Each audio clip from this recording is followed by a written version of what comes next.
Simon, pred nami je tekma s Sežano, specifična tekma. Lepo bi bilo se seveda vrniti na zmagovita pota. Jaz mislim, da je v tem trenutku to naša nuja. Kakorkoli, ko pogledamo naše medsebojne obračune, gre za zahtevnega nasprotnika. Praktično imamo najslabši skor z njihovo ekipo. Domžale še nikoli niso zmagale v Sežani. In jaz moram reči, da je pred nami en zelo zahteven izziv, ampak po drugi strani se ga veselim, ker, tako kot sem rekel, zmaga je imperativ.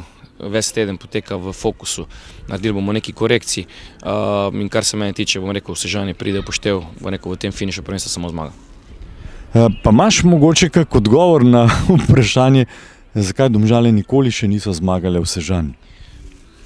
Ja, težko, menja se, bom rekel, tudi, nas neki trenerjev, bom rekel, tudi kvaliteta ekipe se je spreminjala, ampak enostavno so gostovanja, kjer ti ne ležijo.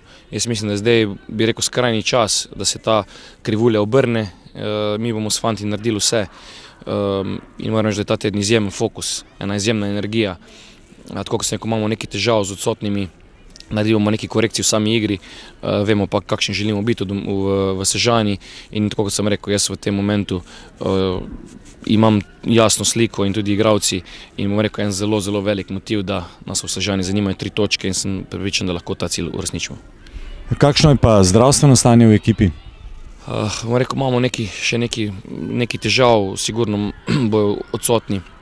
Tisti, ki so že dlje časa poškodovani, se pravi Molalic, Trajner, na drugi strani smo ostali brez Vuka, imamo še nekaj težav z bi rekel, obrambnimi igralci, ki se počasi vračajo v proces. Zadnji trening bo pokazal, na koga lahko računamo, na koga ne, ampak kot sem rekel, želim en izjemen fokus, želim eno izjemno energijo, vemo, na kakšen način igra Sežana, tudi na koncu ena mini revanša za, bom rekel, en visok porast na domačem terenu in zame osebno je to tekma sezone za nas, če želimo nekako biti v stiku s tem samim vrhom, zavedamo se te odgovornosti in na tak način se bomo tudi postavili, bom rekel, na igrišču v Sežani.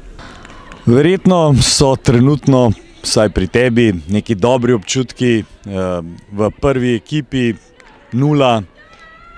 Kako se počutiš ta trenutek? Ja, sigurno so neki pozitivni občutki, no jaz sem res želel debitirati zmago, pa z 0. Žal se je odvila tekma tako, kot se je, s tistim rdečim kartonom, 0 mi je uspela, tako da sem res vesel, no upam, da bom tako tudi nadaljeval, no. Ja, vsi upamo. Zdaj pred vami je tekma s Sežano. Kako jo ti vidiš oziroma kaj pričakuješ od te tekme? To je bilo že toliko veliko pogajanj. Jaz mislim, da je to res ena specifična tekma, kjer ekipa, ki imamo najslabši skor v ligi, tako kot je rekel trener, mislim, da gremo tja na zmago. Hočemo zmagati, 2krat smo izgubili v zadnjih, so nam vzeli točke v zadnjih minutah, tako da jaz mislim, da tam je pomembno nam samo to, da odigramo z borbo, željo, pa da osvojimo 3 točke. Kako ste pa kaj trenirali te dni? Vendarle je bilo nekoliko več časa za trening. Ja, ta teden smo zdaj, že pred Muro, smo v bistvu imeli pa že med reprezentančnim primorom malo več treningov, tako da smo se lahko malo bolj pripravljali, ker tisti ritem sreda sobota je v bistvu bil sam priprav na tekmo pa regeneracija. Tako da smo imeli malo časa, ki je skupaj kot ekipa in je sigurno se lažje tudi pripraviti polno vsako tekmo. Ja, nič, srečno v Sežani, pa glej, da boš vrgel stran ključe od svojih vrat. Najlepša hvala.